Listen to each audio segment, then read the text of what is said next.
सरगुजा से पूर्व केंद्रीय मंत्री रेणुका सिंह या फिर कोई और नया खिलाड़ी? बीजेपी की ओर से लोकसभा चुनाव में कौन करेगा दावेदारी? आदिवासियों को साधने सरगुजा में किन नामों पर दांव खेल सकती है पार्टी?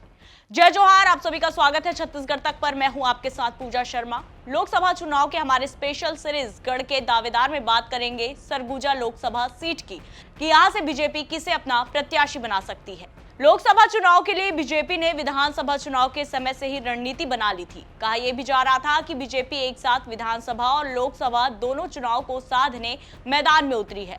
बीजेपी की ओर से यह भी कहा गया कि विधानसभा चुनाव सेमीफाइनल है, 2024 में पार्टी फाइनल मैच खेलेगी।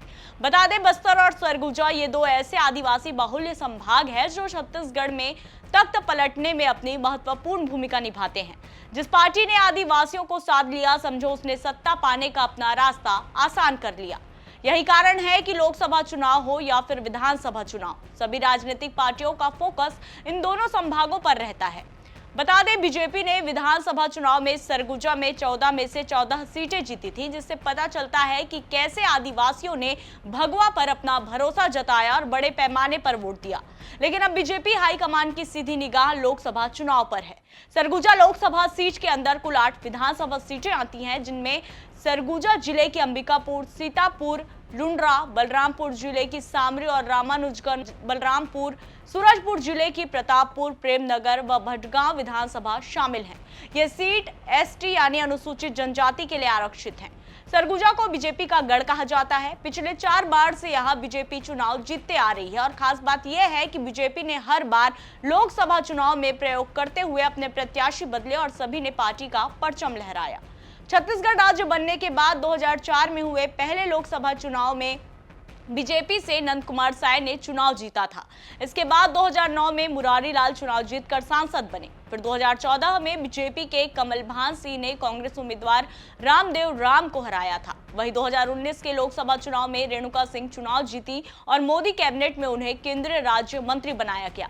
हाल ही में हुए विधानसभा चुनाव में रेणुका सिंह ने भरतपुर सोनहत से चुनाव जीता था और फिर सांसदी से इस्तीफा दे दिया था। रेणुका सिंह सीएम रेस में भी सबसे आगे चल रही थी, लेकिन न तो वो सीएम बनी और न ही उन्हें साय कैबिनेट में जगह मिली। ऐसे में उम्मीद जताई जा रही है कि सरगुजा से एक बार फिर से रेणुका सिंह टिकट की दावेदार हो सकती हैं। गौरतलब है कि छत्तीसगढ़ में बीजेपी ने 2 बड़ी कामयाबी हासिल की है। पहली, कांग्रेस को सरकार से बेदखल किया और दूसरी, राज्य में अपना खोया हुआ वोट बैंक यानी आदिवासी वर्ग एक बार फिर एक साथ कर लिया, जिसमें रेणुका सिंह का बड़ा योगदान माना जा रहा है। बीजेपी आदिवासी चेहरे को सीएम बनाकर ये मैसेज देने में तो सफल हो गई कि आदिवासी वर्ग उनके लिए सबसे आगे चल रहा है। ऐसे में 2024 में रेणुका सिंह बड़ा कार्ड बीजेपी के लिए साबित हो सकती है। बता दें, रेणुका सिंह पूर्व मुख्यमंत्री रमन सिंह के नेतृत्व वाली सरकार में मंत्री भी रह चुकी हैं। वे अनुसूचित जनजाति की तेजतर्रार नेत्री के तौर पर भी जानी जाती हैं। रेणुका सिंह प्रेमनगर से 2 बार विधायक भी निर्वाचित हुई हैं। 2003 से 2005 तक महिला बाल विकास मंत्री भी रही। वे 2005 से 2013 तक सरगुजा विकास प्राधिकरण की उपाध्यक्ष भी थी। हालांकि साल 2013 के विधानसभा चुनाव में वे प्रेमनगर विधानसभा सीट से कांग्रेसी उम्मीदवार खेलसाय सिंह से 18,000 मतों से हार गई थी। इसके अलावा इनके नाम पर अटकलें भी इसलिए तेज है कि केंद्रीय मंत्री रह चुकी रेणुका सिंह के साथ पार्टी न्याय करेगी और उन्हें लोकसभा में भेजेगी। इसके अलावा 2023 के विधानसभा चुनाव में कांग्रेस की तरफ से टिकट नहीं मिलने पर बीजेपी में शामिल हुए चिंतामणि महाराज भी दावेदारों की लिस्ट में शामिल हैं।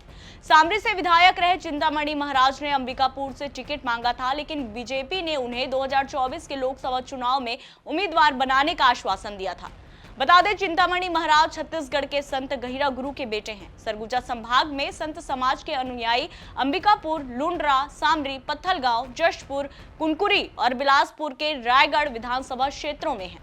प्रदेश भर में उनके समाज के अनुयायी हैं। ऐसे में बीजेपी अगर उन्हें लोकसभा में उतारती है तो कांग्रेस के पाले में फिर से टेंशन आ सकती है।